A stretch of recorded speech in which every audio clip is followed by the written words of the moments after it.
আসসালামু আলাইকুম ওরহমতুল্লাহ। স্বাগতম আপনাদের আধ্যাত্মিক রহস্য জগৎ চ্যানেলে।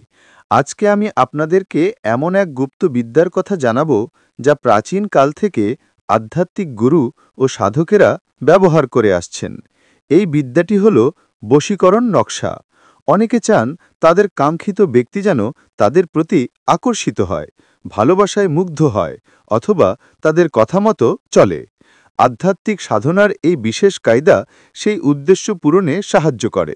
তবে মনে রাখতে হবে, আধ্যাত্মিক জগৎ খুবই সংবেদনশীল, তাই নিয়ত হতে হবে পরিষ্কার। খারাপ কাজে ব্যবহার করলে উল্টো ক্ষতির সম্ভাবনা থাকে। বশীকরণ নকশার রহস্য। আধ্যাত্মিক বিদ্যার মূল শক্তি নিহিত থাকে কিছু নির্দিষ্ট অক্ষর, সংখ্যা আর চিহ্নের ভেতরে। এগুলোকে বলা হয় নকশা। বিশ্বাস করা হয়, আল্লাহর কিছু নাম ও গোপন প্রতীকের সমন্বয়ে যখন নকশা তৈরি করা হয়, তখন সেটা আধ্যাত্মিক জগতে বিশেষ এক তরঙ্গ সৃষ্টি করে। সেই তরঙ্গই মানুষের হৃদয়ে টান, আকর্ষণ এবং বশীভূত হওয়ার ক্ষমতা জাগায়। বশীকরণ নকশার ব্যবহার বিধি। এখন আসি মূল প্রক্রিয়ায়। ১. শনিবার দিন সূর্য ওঠার পর থেকে দুপুরের আগে একটি নিরিবিলি পরিবেশে বসতে হবে। ২. সঙ্গে রাখতে হবে লাল কালি বা জাফরান কালি। এই কালি দিয়েই ৩টি নকশা লিখতে হবে। নকশা লিখে নেওয়ার পর ৩টি ভিন্ন ভিন্ন স্থানে রাখতে হবে। প্রথম নকশা একটি ভারী পাথরের নিচে চাপা দিয়ে রাখতে হবে। দ্বিতীয় নকশা কোনো কবরে ফেলে আসতে হবে।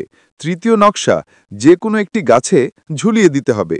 বিশ্বাস করা হয়, এভাবে ৩টি নকশা ৩ ভিন্ন জায়গায় স্থাপন করলে আধ্যাত্মিক শক্তি সক্রিয় হয়ে যায় এবং কয়েকদিনের মধ্যেই কাঙ্ক্ষিত ফল পাওয়া যায়।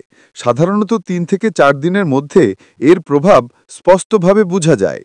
ফলাফল কেমন হয়? যে ব্যক্তির প্রতি বশীকরণের উদ্দেশ্যে নকশা তৈরি করা হয়েছে, সে ধীরে ধীরে আকর্ষিত হতে শুরু করে। তার মন পরিবর্তন হতে থাকে এবং সে বশীভূত হয়ে আমলকারীর প্রতি টান অনুভব করে। অনেক সময় এই প্রভাব এতটাই প্রবল হয় যে ব্যক্তি অজান্তেই আমলকারীর কথা মানতে শুরু করে। কিছু সতর্কতা। বন্ধুরা, এই বিদ্যা অত্যন্ত শক্তিশালী, তাই কিছু বিষয় অবশ্যই মাথায় রাখতে হবে। নিয়ত অবশ্যই হতে হবে ভালোবাসা ও মঙ্গলকামী উদ্দেশ্যে। খারাপ কাজে, অন্যকে ক্ষতি করতে বা প্রতারণার উদ্দেশ্যে ব্যবহার করলে উল্টো ফল হতে পারে। নকশা লেখার সময় মন পরিষ্কার রাখতে হবে এবং পুরো প্রক্রিয়ায় গোপনীয়তা বজায় রাখতে হবে। সবচেয়ে গুরুত্বপূর্ণ হল আল্লাহর উপর পূর্ণ বিশ্বাস ও নির্ভরশীলতা রাখা, কারণ সবকিছুই আল্লাহর ইচ্ছায় ঘটে। প্রিয় দর্শক, আজকের ভিডিওতে আমরা জানলাম বশীকরণের নকশার এক রহস্যময় পদ্ধতি। শনিবার দিন লাল বা জাফরান কালি দিয়ে ৩টি নকশা লিখে ৩টি ভিন্ন স্থানে রাখার মাধ্যমে কয়েকদিনের মধ্যেই এর প্রভাব দেখা যায়। তবে মনে রাখবেন, এটি একটি আধ্যাত্মিক রহস্য। সঠিক নিয়ত ও বিশ্বাস ছাড়া এর কোনো ফল হয় না।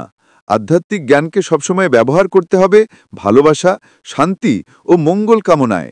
যদি ভিডিওটি ভালো লেগে থাকে তাহলে অবশ্যই লাইক দিন, শেয়ার করুন এবং সাবস্ক্রাইব করুন আমাদের আধ্যাত্মিক রহস্য জগৎ চ্যানেলকে।